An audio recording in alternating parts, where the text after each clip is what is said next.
So, there's a fundamental principle in halakha we learn out this week. The klal we have that is zrizin makdimin the mitzvot, right? That we are trying to be enthusiastic. We try and do things as early as we can with alacrity. Don't wait to do things later. We learn it from Avraham Avinu. We mentioned last week, we were talking about Brit Milah. This is the reason why many times the custom is through the Brit early in the mornings, Rizin Makdimin. And it's learned out from this week's parasha. Avraham Avinu, Maria Keda, Vayashkem Avraham Baboker. Avraham woke up early in the morning, didn't have a lion. He went up with alacrity, with enthusiasm through the command as early as he could. And this is this principle comes up a number of times in halakha. Truth is, we have a number of similar, related principles, in slightly different language, but connected to this idea of Zrizin Makdimin. Chaviv mitzvah b'sha'ata, for example, says the Gemara that it is precious to do a mitzvah in its proper time, not to wait, and other things as well. And one of these principles raises some very interesting questions. Another halachic dilemma, which came up a few hundred years ago. And the Chayei Adam, when he goes through the different mitzvot, Chayei Adam is different simanim, going through different sections of halakha. He has a siman samechet, where it doesn't deal with any particular halakha. It's not a chot Shabbat, it's not a chot brachot, it's not just going through these principles.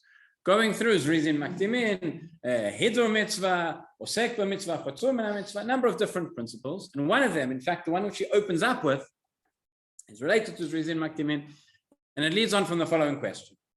And this is the question that was asked first 400 to 500 years ago. The Radbaz deals with it in a tshuva, and very, very short tshuva. I want to read to you the language inside, because once again, we see our poskim did not mince words when they felt strongly about things. And the tshuva goes as follows.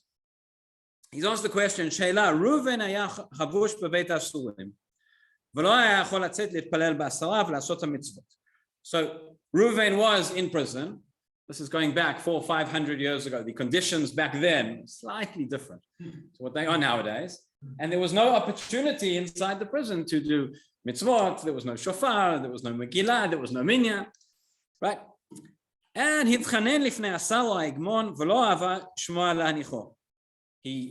begged, he pleaded with the minister, the officer, whoever it was in charge of the prison, to let him out. He said, no, don't care, you can stay inside. But he said, Zulati yom echad b'shana, eze yom shachbot.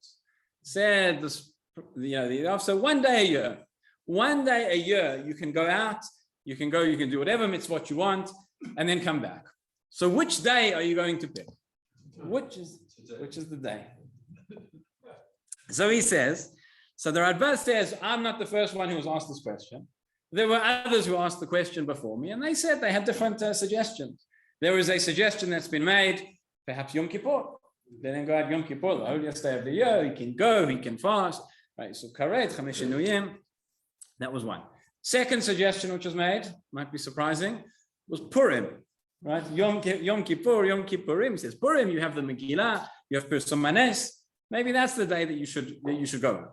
Radbaz does not like any of these suggestions, and he says, listen to his language again. A very, very short tshuva because it was so obvious to him. He says, see, one of the sages of our generation, b'tshuva davar zeh, tzalal b'mayim adirim v'he'ela cheles b'yado. He dived into deep waters and he came out with shards, came out with nothing. V'al yesod ra'ua b'nai yesodo. And he built his foundation on a very, very shaky foundation. B'tchila katav de'adif Yom HaKippurim. First he said he should go out on Yom Kippur. Then he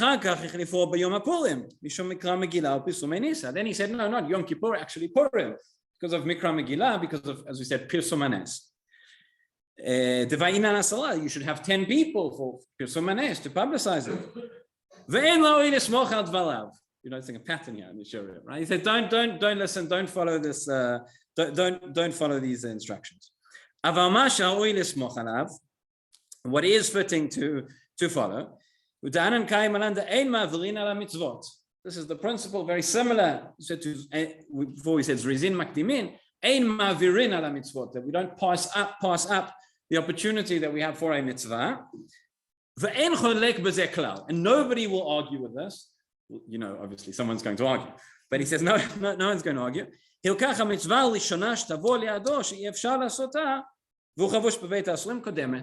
Therefore, he says the first mitzvah that comes your way that you wouldn't be able to fulfill in the prison, that's what you should do. So if the very next day, if you don't have tefillin in there, and the next you have the opportunity, you should go out the next day. It's a Yom Chol. Forget about Purim, forget about Yom Kippur, forget about Rosh Hashanah, forget about those are in the future. But right now, you have the mitzvah, you have the opportunity. He says, Ein ma'avirin ala mitzvot. Ve'en mashkichin ama mitzvah shepaga bo tchila kala o chamura. Yes, and he says, and I'm not interested if this mitzvah that comes, if it's a light mitzvah or it's a more severe mitzvah, whatever it is, you don't know the reward for mitzvot. You don't know which is more valuable or not. This is very, very simple to me. And then he ends off. Again, anytime you have a tshuva that says nobody is going to disagree and it's very simple, someone's going to disagree and it's not so simple. That much is clear. That much we know.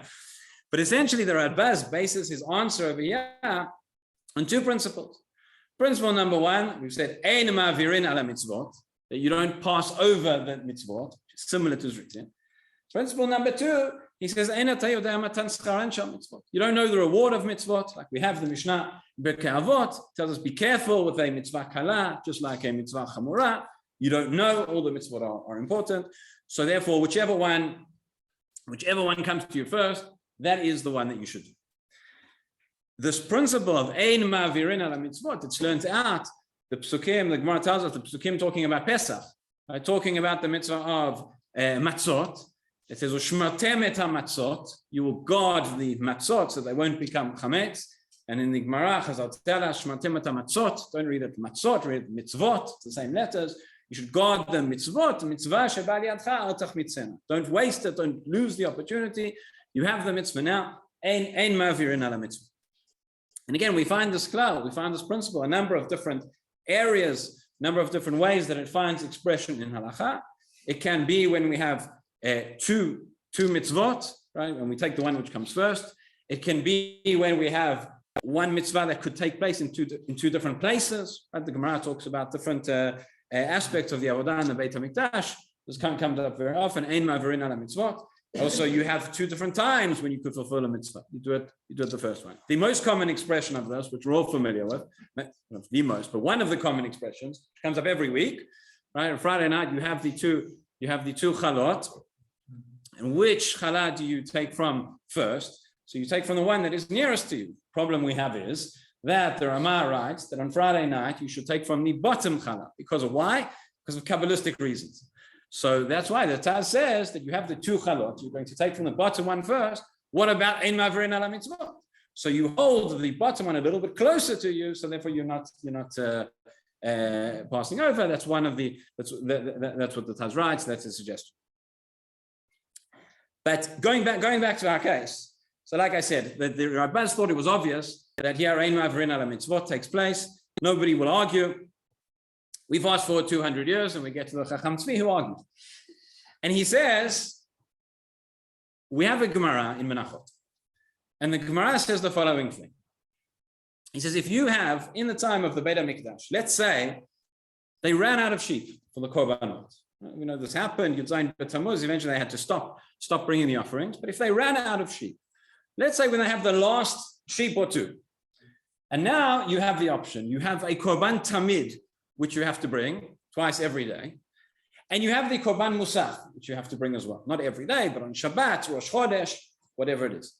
So you don't have enough animals to bring both Korbanot. You only have enough to bring one, either the Tamid or the Musaf. Which one do you bring? That's the question of the Gemara. So the Gemara says, look, if we're talking about all on the same day, if today is a day when you bring a Korban Musaf, so then it's obvious, then you bring the Korban Tamid.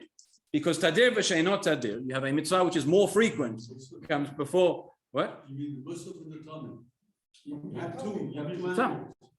Yeah. So you bring first. Which one you bring first? You only have enough to bring one. You only have enough to bring one. So you can either bring the Talmud or the Musaf. So you bring the Talmud because tadir v'sheinot tadir. That's if it's on the same day. But what if it's not on the same day? Meaning, if it's you could bring the Musaf today, or you could bring the Talmud the next day. Which one do you bring? That's what the Gemara says, and it says there's an argument to say you would bring the Tamid the next day because it's still tadir, it's a more frequent mitzvah, or you bring the Musaf now because the Musaf is more mekudash. It's got a higher level of sanctification. Which one do you bring? That's where the Gemara leaves it. The Rambam, the way the Rambam paskins this question, amazing. What's the answer? He says, "Arezeh davar shakum." He says it's equivalent. You bring whichever one you want, whatever they want to do. They want to bring the Musaf, that's fine. They want to bring the Tamid, that's fine as well. But what you see, the Gemara discusses Tadir, it discusses Mekudash. If what the Radbaz had said was correct, we could have said something else. What do you mean, Tadir, Mekudash, whatever it is? Ein mavirin ala mitzvot. You have the option to bring it today, and not tomorrow. So there's the Chacham Tzvi that you learn here from this Gemara, that it's not so simple. What the Radbaz was saying, Ein mavirin ala mitzvot, is the case where you have two mitzvot which are equivalent, which are the same. But if there are other factors that come into play, and one has got more weight than the other, maybe that may not be the case. More than that, when the Gemara tells us ein mavirin ala mitzvot, Tosfot says, if you're choosing between two mitzvot and you don't want to be mavir one over the other, this is in a case where you're still going to do both. But the question is, which one are you doing first? Don't pass over the first one to get to the other one. So, for example, a person has their talit and tefillin. You have them in such a way, you put on the talit first. If a person encounters the tefillin before the talit, so then we would say, for ein mavirin ala mitzvot, put on the tefillin first and then put on the talit. But then you're going to do both. But if the case is where you aren't going to do both, you can only do one of them, then ein mavirin ala mitzvot would not apply. And then you would choose based on the combination of other factors. So that's the Chacham Tzvi. The Chacham Tzvi is left with Tzarich Iyun on this psak of the Radbaz. We fast forward a few years again, and we get back to the Chayei Adam, who we started with. And the Chayei Adam in the Siman Samachet, where he lays out all these klalim and all these principles of mitzvot, the first principle which he addresses is this one of ein mavirin ala mitzvot. And he says he has a similar case as well, where in his time there were people being conscripted into the army, Jewish people having to go in, and there again, this was not a Jewish army. This was not, the conditions were not what they are today, and they weren't able to fulfill the mitzvot. And the question is asked: if a person has the opportunity to change his shift or to get out for one day, he can come out on Erev Yom Kippur, so he'll be able to put on tefillin today, but the next day he won't be able to fast. Or you can miss out on the mitzvah today of tefillin, but be able to fast the mitzvah of Yom Kippur the next day. So the Rambaz, it's clear what the Rambaz had said, Ein Mavirin ala mitzvot. But for today's mitzvah today, and tomorrow is something else. Chayei Adam says no. Chayei Adam says that's not the case. You can wait and you can go to the next day because of the reason that we've said that the Ein Mavirin would not necessarily apply in this case. Baruch Hashem, these are not the dilemmas that we face today. We face other dilemmas and we have other questions, but thankfully we've moved on from these particular issues. But of course, the principles still apply and are as relevant as ever. Rabbi Hanania ben Akasha Omer, Tzakadosh Baruch Hu Zalakot Yisrael, Lefirecha B'Alem Torah Mitzvot, Shnamar Adonai Chafetz Laman Tzidko, Yagdil Torah V'Yadil.